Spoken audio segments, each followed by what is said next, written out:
Hello everyone, आपका स्वागत है ओनली स्टडी पर।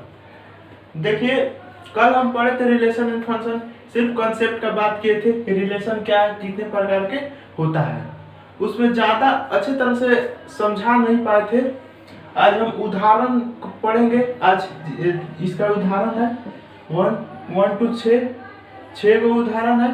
ठीक, 6 उदाहरण करेंगे, इसके बाद हम एक्सरसाइज शुरू करेंगे। तो 6 एक्सरसाइज को, उदाहरण को अच्छे से समझिए, और उदाहरण समझ गए तो इसका क्या है कल बताए थे उसका पूरा अच्छे तरह से समझ जाइएगा। मतलब सिमेट्रिक, रिफ्लेक्सिव, ट्रांजिटिव, ठीक, जितना है वो अच्छे तरह से समझ जाइएगा। तो चलिए हम शुरू करते हैं पहला उदाहरण से। ठीक, और कल का जो वीडियो है उसके लिए मैं डिस्क्रिप्शन में लिंक दे दिया हूँ, वहाँ से आप देख लीजिएगा। कल का बेसिक कॉन्सेप्ट है। आज हम उदाहरण पढ़ने वाले हैं। तो उदाहरण चलिए हम शुरू करते हैं।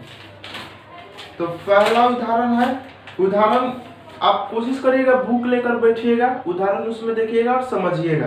क्वेश्चन हालांकि मैं थोड़ी देर के लिए लगा रहा हूँ, स्लाइड पर आपको आ रहा होगा। तो चलिए, तो पहला उदाहरण है आपका, यह उदाहरण हम लोग कर रहे हैं। ठीक, उदाहरण पढ़ रहे हैं। तो उदाहरण 1, क्वेश्चन मैं मेन चीज पढ़ूंगा, सिर्फ आप लोग क्वेश्चन देख लीजिएगा क्या है। बोल रहा है, किसी बालकों के स्कूल के सभी विद्यार्थियों का, मान लीजिए कि बालकों की लिखा है। ठीक, ये जो है बालकों, मतलब वो स्कूल में सिर्फ लड़का पढ़ेंगे, लड़की नहीं। बालकों के स्कूल में, ठीक, स्कूल हो गया, स्कूल में। अब मेन चीज हम शुरू कर रहे हैं यहाँ पर सॉल्यूशन। ठीक, सॉल्व कैसे, यहाँ से आपको लिखना होगा, तो लिखिएगा। आर हमको क्या दिया है,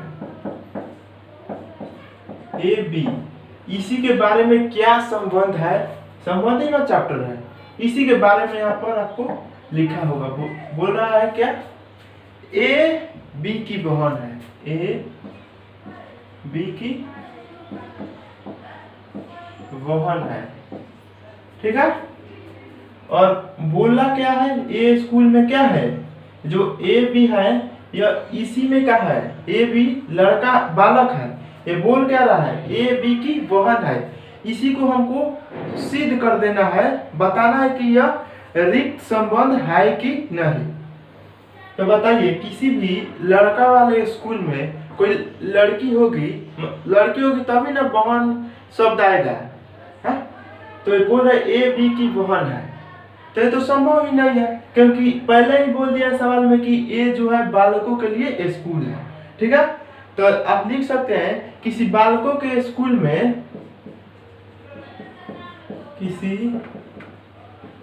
बालकों के स्कूल में, बालकों के स्कूल में बालिका नहीं हो सकती, बालिका नहीं हो सकती है कि नहीं, नहीं हो सकती है। ठीक है ना, अतः ए बी की बहन नहीं है। ठीक है ना, तो आर क्या है, फाई मतलब खाली है, और रिक्त संबंध यही ना बोलता है, आर बराबर फाई आ गया तो वह संबंध रिक्त संबंध है। अतः तो आर बराबर फाई, इसलिए आर रिक्त संबंध है कि नहीं। रिक्त संबंध का परिभाषा भी लिखा है जो क्रमबद्ध में न हो, और लास्ट में भी लिखा है कि अवयव एक प्रत्येक अवयव एक किसी भी अवयव से संबंधित न हो, उसे रिक्त संबंध कहते हैं। तो रिक्त संबंध के बारे में हो गया। इसी में एक और क्वेश्चन पूछ दिया है, इतना लिख लीजिए, उसके बाद हम मिटा दे रहे हैं, पॉज करके अपना लिख लीजिएगा। ठीक है, और दूसरा हम बता रहे हैं,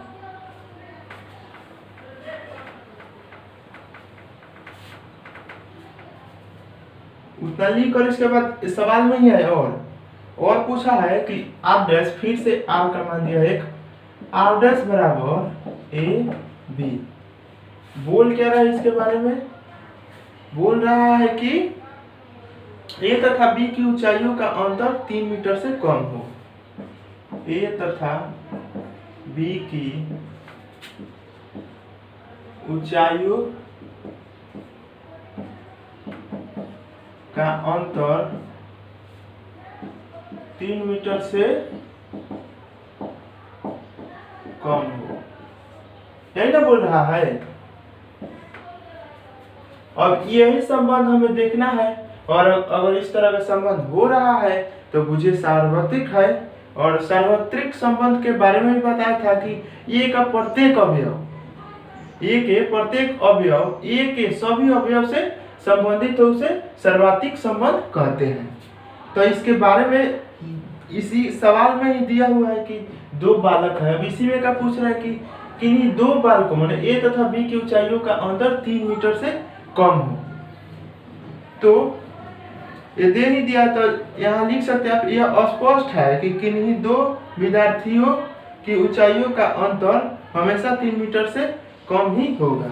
यह आप लिख सकते हैं, यह अस्पष्ट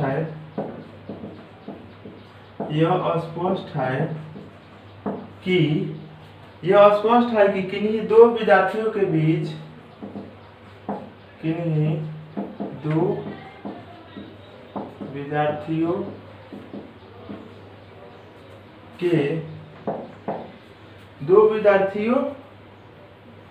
विद्यार्थियों के ऊंचाइयों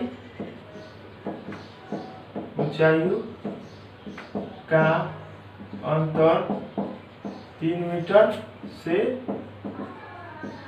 कम है, तो आर डैश बराबर ए क्रॉस ए। अब यह क्या है? ए क्रॉस ए मतलब कार्तिकेय गुना। और सर्वात्रिक संबंध में क्या बोला गया था कि जब आर का वैल्यू, संबंध का वैल्यू ए क्रॉस माने कार्तिकेय गुना के बराबर हो जाए तो वह सर्वात्रिक संबंध होता है। अब जब ये साबित हो गया, इसलिए आर डैश एक सर्वात्रिक संबंध है, ठीक है ना। तो ये रहा आपका पहला उदाहरण। क्लियर हो गया? चलिए नेक्स्ट हम उदाहरण देखते हैं। सवाल देख लीजिएगा क्या है, अपना बुक लेकर बैठे रहिएगा और नोट करते रहिएगा, इसका जरूरी नहीं है। फर्स्ट आप क्वेश्चन को ही अच्छे तरह से पढ़िएगा, वहीं पर सवाल खत्म हो जाएगा। तो दूसरा उदाहरण क्या है? दूसरा उदाहरण बोल रहा है कि किसी समतल पर, टी समतल पर एक त्रिभुज, समस्त त्रिभुज का एक समुच्चय है, समुच्चय टी में आर क्या दिया है, यहाँ से हम लोग का शुरू होगा। सॉल्यूशन क्या है? आर बराबर, आर दिया है T1 T2, त्रिभुज है दो, इसी के बारे में हमें लिखना है। दिया है T1 T2, T1 T2 के क्या है? समरूप, T2 के सर्वांगसम है। क्या है? सर्वांगसम है। इसी को तो हमें करना है।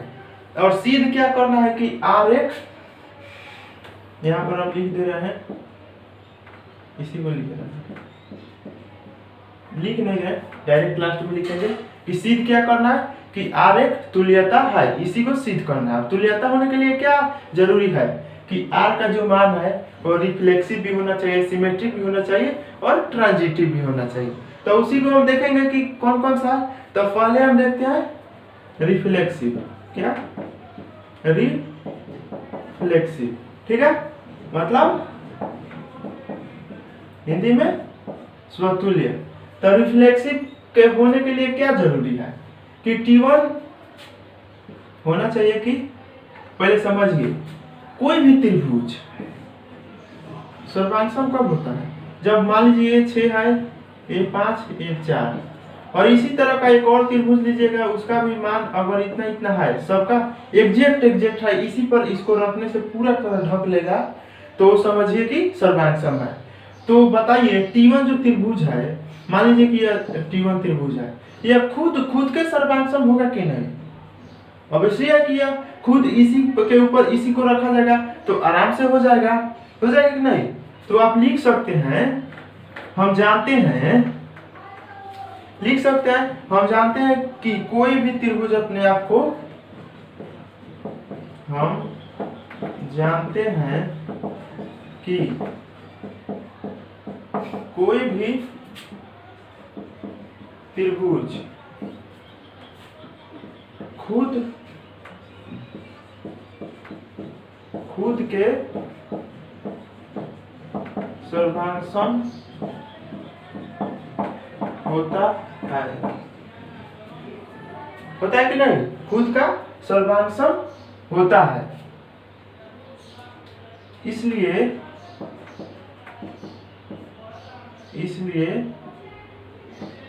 T1 संबंधित है R से, T2 संबंधित है R से। इसको हम पढ़ेंगे कैसे? T1 T2 संबंधित है R से, ठीक। अतः R एक क्या है? रिफ्लेक्सिव संबंध या रिलेशन है। रिफ्लेक्सिव है, इतना भी लिख सकते हैं, रिफ्लेक्सिव है, लिखिए रिफ्लेक्सिव है, ये लिख लिए। तो मैं मिटा दे रहा हूं। अब हम चेक करते हैं ट्रांजिटिव, अपना पोस्ट करके लिख लीजिएगा, मैं मिटा दे रहा हूं। अब हमें चेक करना है सिमेट्रिक के लिए। तो सिमेट्रिक में क्या होता है? सिमेट्रिक मतलब सममित को होने के लिए क्या जरूरी है कि देखिए, जब T1 T2 के सर, इसको हम लिख दिए, माना T1 T2 पहले ही हम ये कर चुके हैं, ये तो बोल ही रहा है कि ये है, तो इसको किस तरह से लिखेगा? इसका मतलब क्या हुआ? T1 T2 संबंधित है R से, मतलब T1 T2 के सर्वांग सम है,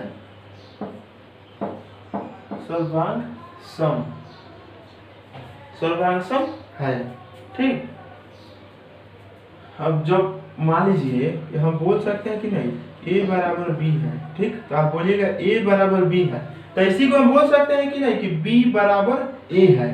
ठीक उसी तरह T1 T2 के सर्वांग सम है, तो यहाँ बोल सकते हैं, तो T2 भी T1 के क्या होगा?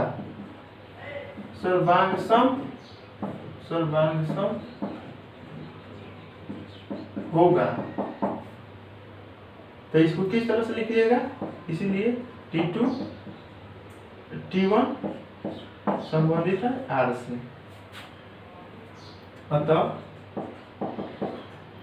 R एक क्या है? R एक सममित है, ठीक। रिफ्लेक्सिव भी हो गया, सिमेट्रिक भी हो गया, अब एक बच गया ट्रांजिटिव। ट्रांजिटिव के लिए चेक करना है, तो ट्रांजिटिव के लिए यहाँ हट जाएगा, देखते हैं। ट्रांजिटिव क्या? संक्रामक चेक करना है। इसके लिए क्या होना चाहिए? बोलेगा T1 T2 के संबंधित है R से। इसको किस तरह से लिख सकते हैं? इसे T1, और इसी तरह मान लिया हम T2 T3 के सर्वांग सम है। E नहीं आए, आप इस तरह से लिखिएगा, ठीक है ना? इस तरह से लिखिएगा, E मत समझिएगा, संबंधित है 3 से। तो इसको भाषा में आप लिख सकते हैं, या भाषा नहीं भी लिखेगा, आप डायरेक्ट लिख दिए T1 T2 के से संबंधित है, T1 T2 के समांतर है। और मान लीजिए आप T2 T3 के समांतर है, तो जैसे कि मान लीजिए A बराबर B है, ठीक, B बराबर C है, मान लिए तो ए बराबर है बी के, अब बी बराबर है सी के, तो क्या ए बराबर सी होगा कि नहीं? होगा ही। तो इसी तरह T1 T3 से संबंधित है R से, अतः R क्या है? संक्रामक है। एक मिनट थोड़ा देखते हैं ये आ रहा है कि नहीं।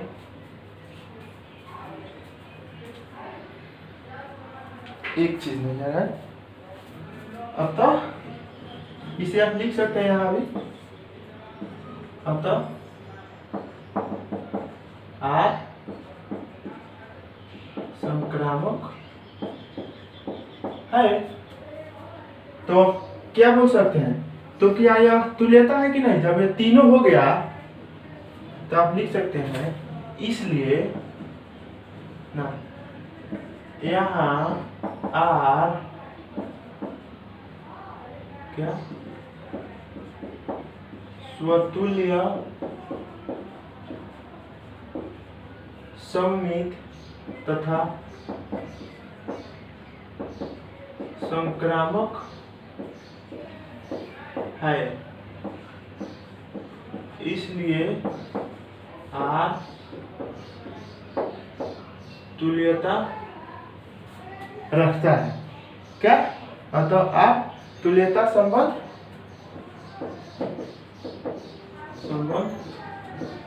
है।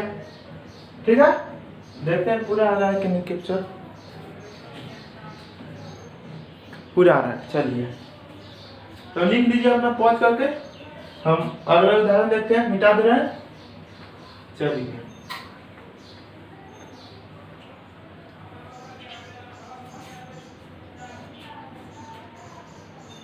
चलिए तीसरा उदाहरण क्या है? देखिए तीसरा उदाहरण बोल क्या रहा है?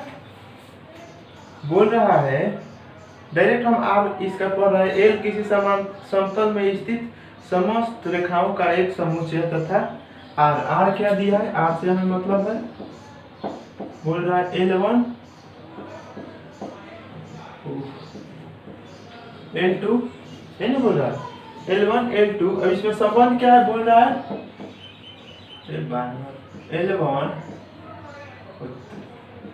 L2 L2 के कि L2 पर लंब है। अब इसी के बारे में देखना है। अरे बोल रहा है तुल्यता भी कर रहा है? नहीं, बोल रहा है सिद्ध करने के लिए कि R सममित तो है किंतु न तो स्वतुल्य है और न ही संक्रामक है। यही हमें चेक करना है। तो चलिए चेक करते हैं। पहले देखते हैं स्वतुल्य के लिए, कोशिश करते हैं हटा दे इसी में स्वतुल्य। ठीक, तो स्वतुल्य के लिए क्या करना है हमें? देखिए कोई भी रेखा खुद के खुद पर लंबवत होगा कि नहीं। मान लीजिए कि कोई भी लंबवत होने के लिए ऐसे कर देते हैं। मान लीजिए ए बी हो गया, बी सी डी, तो क्या बोलिएगा? सी डी, ए बी लंब है सी डी पर। अब तो लंब होने के लिए दो रेखा होना जरूरी है, और यह स्वतुल्य बोलता है कि एक ही खुद को खुद से संबंधित है कि नहीं, यही चेक करना होता है। तो मान लिया हम एक रेखा लिए ए बी, तो क्या यह खुद के खुद पर लंब है? लंब कब होता है? जब दो रेखाओं के बीच का 90 डिग्री हो तब लंबवत होता है। तो खुद के बीच तो संभव ही नहीं है लंब होना। तो लिख सकते हैं, हम जानते हैं, लिख सकते हैं हम जानते हैं कोई भी रेखा खुद पर लंबवत नहीं होगा। हम जानते हैं कि कोई भी रेखा खुद पर लंब नहीं हो सकता है। तो क्या बोलिएगा? L1 संबंधित नहीं है R से, L2 संबंधित नहीं है R से, अतः R स्वतुल्य नहीं है, स्वतुल्य नहीं है, सिद्ध हो गया। अब हमें चेक करना है, कोई भी कर सकते हैं। पहले समित भी चेक करते थे या कोई भी, अब हम लाइन से लिखे हैं तो लाइन से चलते हैं। समित चेक करते हैं। समित के लिए देखिए, समित के लिए क्या होगा, ये पहले ही बोल दे रहा है कि L1 L2 पर लंब है, मतलब यह संबंधित है। इसको हिंदी में क्या लिखिएगा, L1 L2 पर लंब है। अब समझिए यहाँ बात को, मान लीजिए ये रेखा है, ये रेखा है, ये L1 है, यह L2 रेखा है। जब यह खुद पर L2 L1 पर लंब है, बोल कह रहा है L1 L2 पर लंब है, इसको सिर्फ बताना था। मान लीजिए इसको L1 इसको L2, L1 L2 पर लंब है, तो इसी को देखिए 90 डिग्री है, तो इसी को आप यहाँ से देखिएगा, सॉरी इसी को आप पलट कर थोड़ा सा देखिएगा, तो ये वाला जो है, तो इसको बोल सकते हैं L2 L1 पर लंब है, मतलब 90 डिग्री ये भी तो बना रहा है इसी के साथ, तो इसीलिए क्या हो जाएगा, तो बोल सकते हैं लंब है तो L2 भी L1 पर, यह L1 है पर लंब होगा, ठीक है ना। अब लंब होगा तो इसको किस तरह से बोलिएगा, L2 L1 संबंधित है R से, यह E नहीं है, बार बार कह रहे हैं, अतः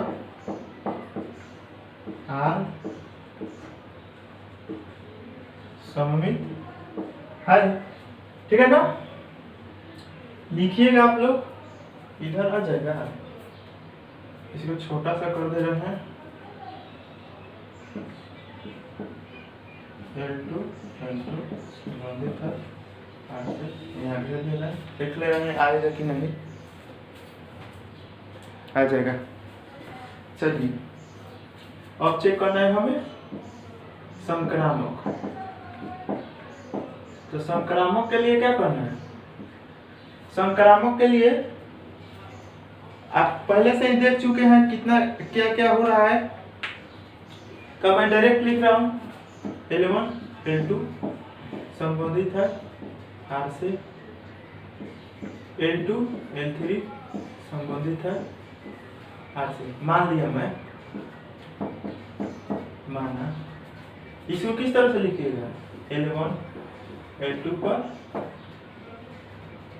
लंब है, ये लिखिएगा, माना कि L2 L3 पर लंब है। मैं बोल रहा हूँ ना, ध्यान से लिखिएगा, मैं बोल रहा हूँ, जो नहीं समझ रहा है उसको मैं बोल रहा हूँ, उसको भी ध्यान से सुनिएगा। देखिए अब समझाने के लिए समझा रहे, फिर मिटा देंगे। दो रेखा है, इसको L1 माने थे, इसको L2। अब जब L1 लंब है L2 पर, अब फिर माने क्या है, L2 लंब है L3 पर, तो ये L3 पर कैसे लंब होगा, ऐसे जाएगा। मान लीजिए L3 ये है, L2 लंब है L3 पर, तो क्या L1 L3 पर लंब हो सकता है, कभी नहीं ना हो सकता है, क्योंकि लंब होने के लिए 90 डिग्री चाहिए, और ये तो पैरेलल हो गया, ये टच ही नहीं कर रहा है, तो ये संभव ही नहीं है। तो आप लिख सकते हैं लंब है, लेकिन L1 L3 पर लंब नहीं, बल्कि समांतर होगा, अर्थात L1 L3 संबंधित नहीं है R से, अतः R संक्रामक नहीं है, ठीक है ना। एक मिनट, इसे आ रहा है, हाँ चलिए। तो ये था उदाहरण नंबर 3, समझ में आ गया होगा। चलिए अब हम पढ़ रहे हैं उदाहरण नंबर 4। उसको किस तरह से पढ़ेंगे देखते हैं। ये उदाहरण समझिए तो पूरा चैप्टर आप खुद से कर सकते हैं, ठीक है। चलिए उदाहरण नंबर 4 देखते हैं। उदाहरण नंबर 4 में सवाल अपना बुक लेकर रखिएगा, कॉपी पेन भी लेकर रखिएगा, लिखते चलिएगा। चलिए तो डायरेक्ट दिया है, सीध कीजिए। समुच्चय दे दिया है आपका 1 2 3।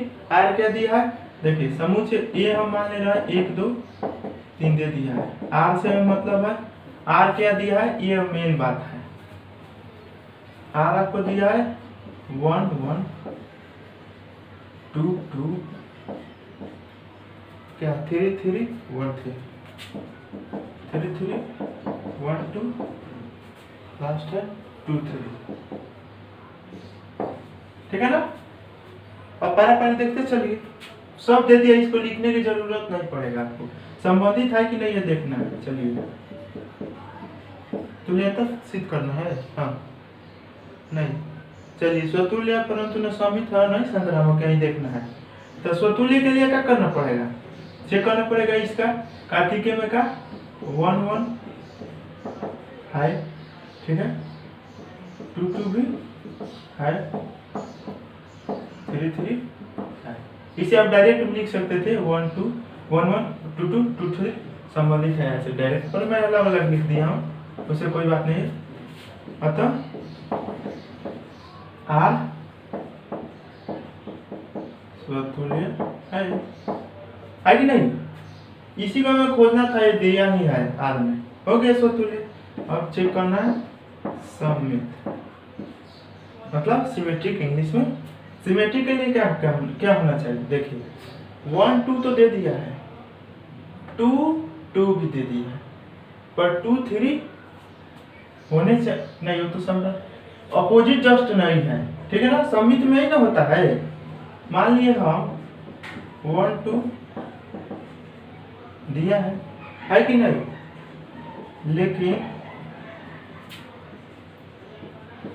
लेकिन 2 1 नहीं है, ये साइन कर दिया मतलब नहीं है। या आप भाषा में भी लिख सकते थे 2 1 आर से संबंधित नहीं है, भाषा में भी आप लिख सकते हैं। अतः आर समित नहीं है, ठीक है ना, आर समित नहीं है।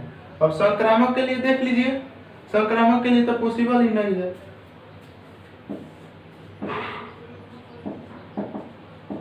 संक्रामक, ठीक है, संक्रामक के लिए क्या होना चाहिए देखिए, 1 2 दे दिया है, संबंधित है यहाँ से, 2 2 भी दे दिया है, ठीक है, 2 2 इसी को ले रहे हैं, इसी से हमको समझना होता है, ठीक। अब 3 3 भी दिया है, 1 2 संबंधित है आर से, 3 3 भी संबंधित है आर से, तो संबंधित क्या होना चाहिए 2 3 भी संबंधित होना चाहिए, लेकिन नहीं है। एक मिनट, मैं पहले ही सही लिखा था, 1 2 दे दिया है, 2 3 भी दिया है, और 1 3 नहीं है, ठीक, यहाँ लिख सकते हैं। लेकिन 1 2 संबंधित है आर से, दिया हुआ है, यहाँ आप लिख सकते हैं डायरेक्ट भी दिया है, इसके बाद ये लिख सकते हैं 1 2 संबंधित है आर से, 2 3 भी संबंधित है आर से, लेकिन 1 3 संबंधित नहीं है, मतलब नहीं दिया है आर में, इसलिए अतः आर संक्रामक भी नहीं है, ठीक है। उदाहरण नंबर 4 क्लियर हो गया। चलिए अब हम और 2 उदाहरण है उसे देखते हैं। डस्टर बनाना पड़ेगा बढ़िया सा। चलिए 5 नंबर देखते हैं। 5 नंबर उदाहरण क्या बोल रहा है, सिद्ध कीजिए कि पूर्णांकों के समुच्चय जेड में आर क्या दिया है आपको, मुझे आर से ही मतलब है, क्या दिया है ए बी, इसी के बारे में संबंध लिखा हुआ, क्या लिखा है देख लीजिए, जेड, जेड मतलब पूर्णांक, ठीक, संख्या जेड ए बी, ठीक है, बोल क्या रहा है देखने दीजिए, ए माइनस बी, हाँ जेड, जेड मतलब संख्या जेड को ए माइनस बी का जो वैल्यू है उससे को विभाजित करने पर, को विभाजित करने का करता है, करती है, बस इतना ही जान लीजिए, विभाजित करता है, आर के मान से इतना हमको पता चल रहा है, ठीक है। जेड ए माइनस बी का जो वैल्यू आएगा को विभाजित करता है, जेड इसको विभाजित करता है ए माइनस बी को, ठीक है। तो फर्स्ट इस समतुल्य का, हाँ तुल्यता बात कर रहे हैं, तो पहले हम चेक करेंगे स्वतुल्य, ठीक है। स्वतुल्य के लिए क्या क्या होना चाहिए, अब कोई भी संख्या देखिए यहाँ पर सभी ए अवयव ए जो है जेड के मतलब पूर्णांक है, ये जेड पूर्णांक को हम शॉर्ट में लिखते हैं जेड से, ठीक है। तो देखिए लिख सकते हैं सभी ए एलिमेंट जो है वो जेड है, जेड मतलब पूर्णांक है, जेड के लिए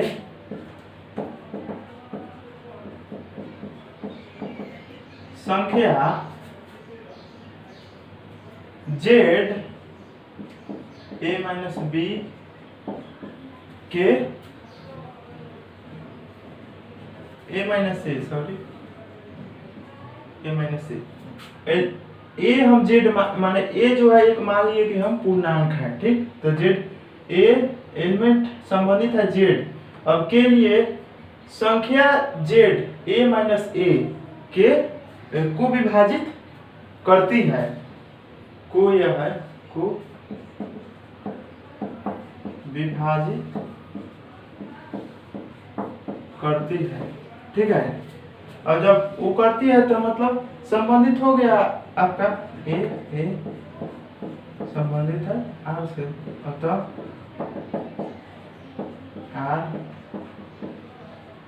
स्वतुल्य पूर्णांक, आप समझते हैं पूर्णांक 1 2 3 d2 जितना अंक आ जाए -1 -2 -3, जितना ये सभी अंक क्या है एक पूर्णांक है, तो पूर्णांक अगर समझते हैं तो इसे आप समझ रहे होंगे, ए हम मान लिए पूर्णांक है, अब सभी पूर्णांक के लिए संख्या जेड माने पूर्णांक ए माइनस ए को विभाजित करती है, ये अब जब करती है तो ए माइनस ए रिलेटेड है, इसी को आप लिख सकते हैं B minus B, sorry B और बी एलिमेंट संबंधित है आर से, अतः ये है। अब चलिए समित के लिए हमें चेक करना है, अब समित के लिए क्या करना होगा, समित के लिए आप डायरेक्ट भाषा लिख सकते हैं ए बी संबंधित है आर से, ठीक,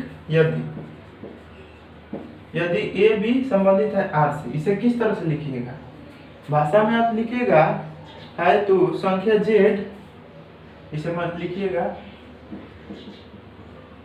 संख्या जेड ए माइनस बी को विभाजित करती है, अब ये विभाजित करती है तो लिख सकते हैं आप जेड बी माइनस ए को भी विभाजित करेगी, अब इसलिए करेगी कि कोई भी संख्या मान लीजिए कि हम 5 -3 किए, इसका अंतर क्या है 2, या 2 विभाजित कर रहे हैं, मान लीजिए एक संख्या था 8, इसको हम भाषा में समझा रहे हैं 8 इसके अंतर को विभाजित करती है, सॉरी 8 नहीं क्योंकि बड़ा वर्ड ले रहे हैं, यहाँ हम ले रहे हैं 1, मान लीजिए कि 2 विभाजित करती है तो अंतर कितना है 4, अब इसी का हम उल्टा करेंगे, जब 2 1 माइनस 5 तो 2 इसका अंतर कितना आएगा -4, और -4 2 को विभाजित करेगा -2, इससे 2 से विभाजित करता तो 2 आता, तो -2 आया, पर वो है तो पूर्णांक ही, इसीलिए वह संबंधित है, इसीलिए इस भाषा को हम लिखे है। तो बी ए संबंधित है आर से। इतना लिखने के बाद इसे लिखिएगा, अतः आर एक सममित है। सममित संबंध है भी लिख सकते हैं। थोड़ा मैं मिटा रहा हूँ ऊपर से, ट्रांजिटिव भी चेक करना है, तो मैं क्वेश्चन मिटा रहा हूँ, थोड़ा सा लिख लीजिएगा आप पोज करके, नीचा वाला छोड़ दिया है। तो अब हम चेक करना है संक्रामक, ठीक। संक्रामक के लिए क्या क्या होने चाहिए, पहले ही सब चीज लिख दिया गया है, ठीक है ना। आप लिख सकते हैं यदि जेड यदि ए बी से संबंधित है आर से, तो इसको भाषा में किस तरह से लिखिएगा, जगह तो यहाँ लिख रहा हूं मैं, लिखिएगा संख्या जेड ए माइनस बी को, इतना भाषा नहीं भी लिखिएगा, जो मैं ये लिख रहा हूँ इसके बाद वाला तो उसे भी काम चलेगा, वो विभाजित करती है। माना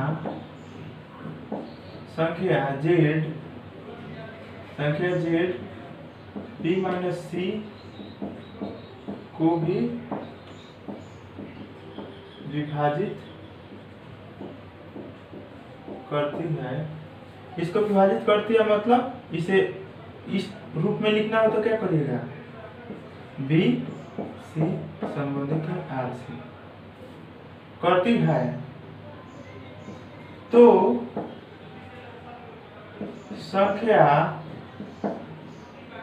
जेड ए माइनस सी को भी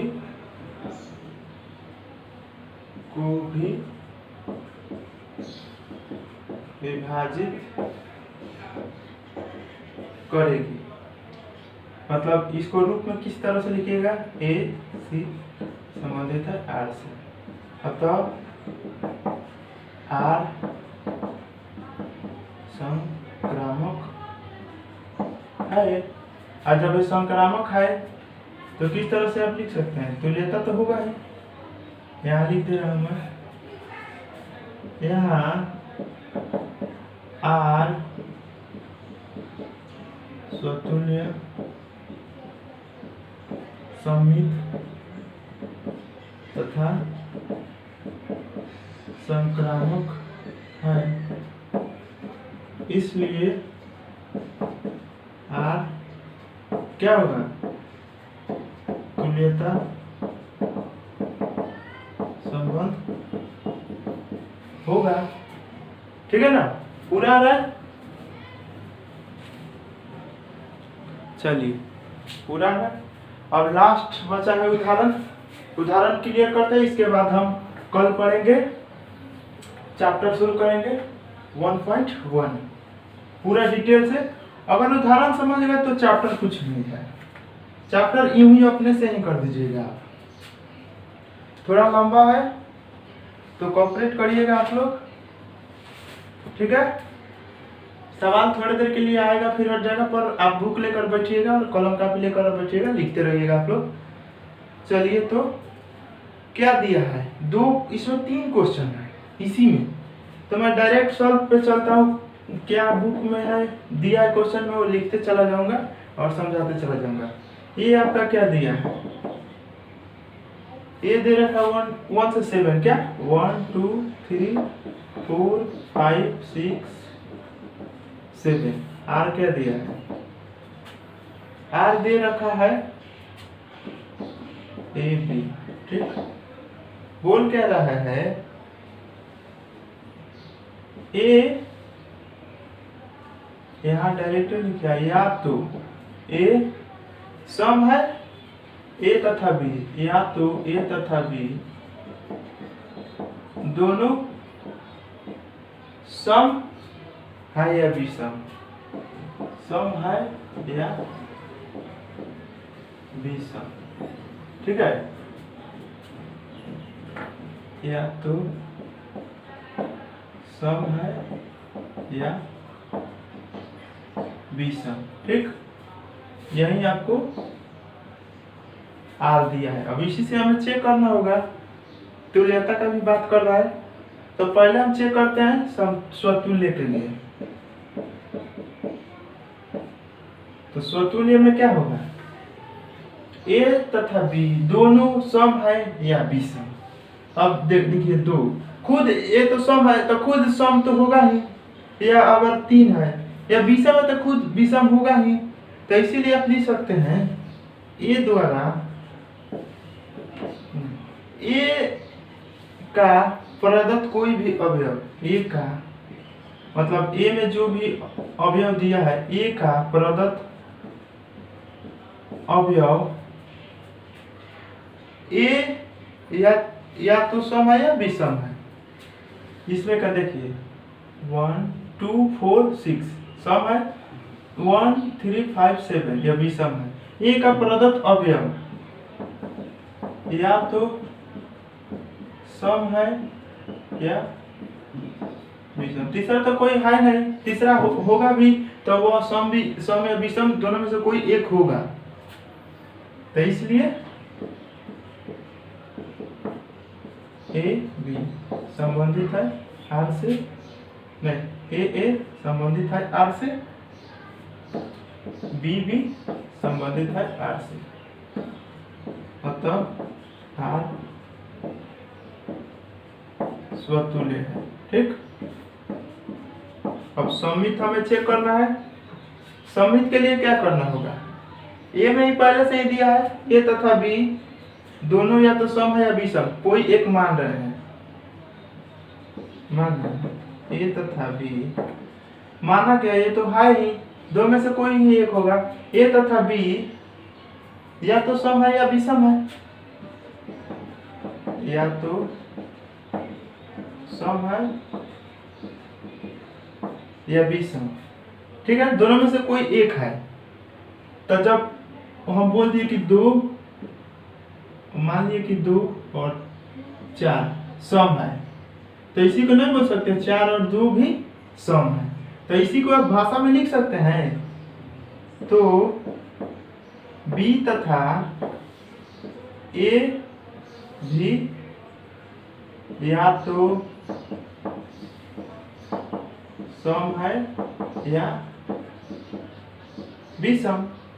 इसी को आप भाषा में किस तरह लिखिएगा, ए बी संबंधित है आर से, बी ए संबंधित है आर से। इसी को इतना ना लिखकर इतना ही सिर्फ लिख देंगे तो काम चल जाएगा, पर लिखिएगा क्योंकि लिखने से पता चलेगा कि हाँ आप पढ़े हैं।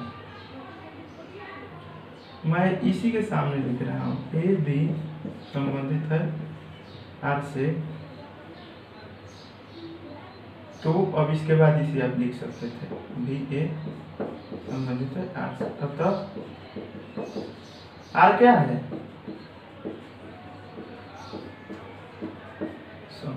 अब ट्रांजिटिव को चेक कर लेना है। ट्रांजिटिव को भी देख लीजिए, इसी तरह भाषा में आपको लिखना होगा। इसे हम थोड़ा सा मिटा दे रहे हैं, या तो सम है या विषम, ठीक, समझ लीजिएगा। अब चेक करना है संक्रामक। संक्रामक के लिए क्या, देखिए हम मान लिए ए बी संबंधित है आर से, इसी को भाषा में किस तरह लिखिएगा, और मान लिए कि ऐसे लिखते हैं ए बी या तो सम है या विषम है कि नहीं। माना बी सी, यहाँ तथा आप जोड़ सकते हैं, ठीक। सी या तो सम है या विषम। तो इसको भाषा में किस तरह से लिखिएगा, बी सी संबंधित है आर से। तो आप लिख सकते हैं ए और सी, ए तथा सी भी या तो सम है, क्या सम है या विषम। इसको किस तरह से लिखेगा, ए सी संबंधित है आर से, अतः आर संक्रामक भी है कि नहीं। अब तुल्यता के लिए, अब जो तीनों हो गया तो तुल्यता होगा, यहाँ आर लिख दीजिए, आर स्वतुल्य सममित तथा संक्रामक है, इसलिए आर एक तुल्यता संबंध है। ठीक है, मेरे लिखावट को उतना ध्यान मत, समझ जाइएगा आप मेरे भाषा को किस तरह से, किस वर्ड को किस तरह लिखता हूँ। ठीक है, तो ये था पूरा, इसमें थोड़ा सा और है तो मैं इस साइड का मिटा दे रहा हूँ, लिख दीजिएगा आप लोग अपना रोक करके। तो चलिए थोड़ा सा बात बोला है और ही क्या बोला वही देखते हैं। और पुनः यह सिद्ध तो हो गया, बोल रहा है कि उप समुच्चय, साथ ही सिद्ध कीजिए उप समुच्चय 1 3 5 7 के सभी अवयव एक दूसरे से संबंधित है तथा उप समुच्चय 2 4 6 के सभी अवयव एक दूसरे से संबंधित है ही, क्योंकि 1 3 5 7 एक विषम है और 2 4 6 एक सम है, तो संबंधित है ही क्योंकि दोनों एक ही कैटेगरी में आ रहे हैं। तो इसको किस तरह से लिखेगा, लिख दीजिएगा पुनः 1 3 5 7 यही ना है के सभी अवयव एक दूसरे से संबंधित है, के सभी अवयव एक दूसरे से संबंधित है क्योंकि सभी विषम है कि नहीं, विषम है। साथ ही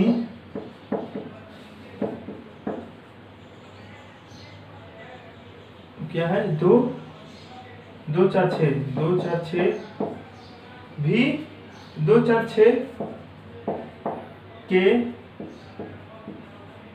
सभी अवयव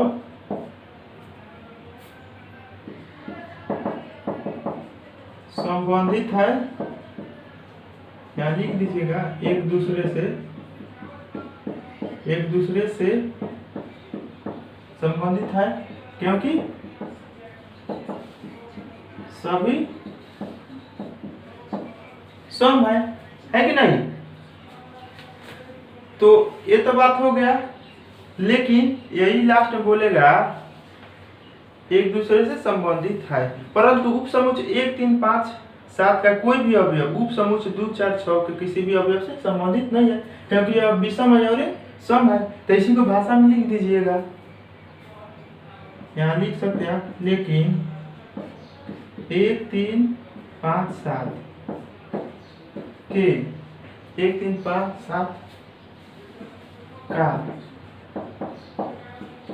कोई अवयव की उप समुच्चय अवयव 2 4 5 के साथ संबंधित नहीं है, नहीं ना है, नहीं है क्योंकि तो पहले ही लिख दिया है क्योंकि 1 3 5 7 के 1 3 4 5 7 डायरेक्ट लिख रहे हैं। सभी विषम है और 2 4 6 डायरेक्ट लिखिए सम है। हो गया। 2 4 6 मान लो कि अवयव सम है, इस तरह से लिखना होगा, लेकिन ये भी लिखिएगा तो चलेगा। ठीक है, तो ये था उदाहरण नंबर 6 था। ठीक है, तो ये रिलेशन एंड फंक्शन का उदाहरण 6 खत्म हो गया। कल हम चालू करेंगे एक्सरसाइज। तो ये रहा बात पूरे उदाहरण का। और देखिए, अच्छा लगा तो लाइक करिए, शेयर करिए और अपने दोस्तों को बताइए कि हाँ पूरा अच्छे तरह से पढ़ाया जा रहा है 11th 12th का। घर पर बैठकर क्या करिएगा आप लोग, लॉकडाउन में घूमना कहीं तो है नहीं, तो इसी को अपना तैयारी करिए। और ये मत समझिए कि एग्जाम नहीं होगा, एग्जाम तो होगा ही, आज नहीं तो कल लॉकडाउन हटेगा, अपना 10th शेड्यूल पर आ जाएगा तैयारी। तो अच्छा लगा तो शेयर करिए और लाइक जरूर करिएगा और बेल आइकन को भी दबा दीजिए। Thanks for watching my video. देखिए।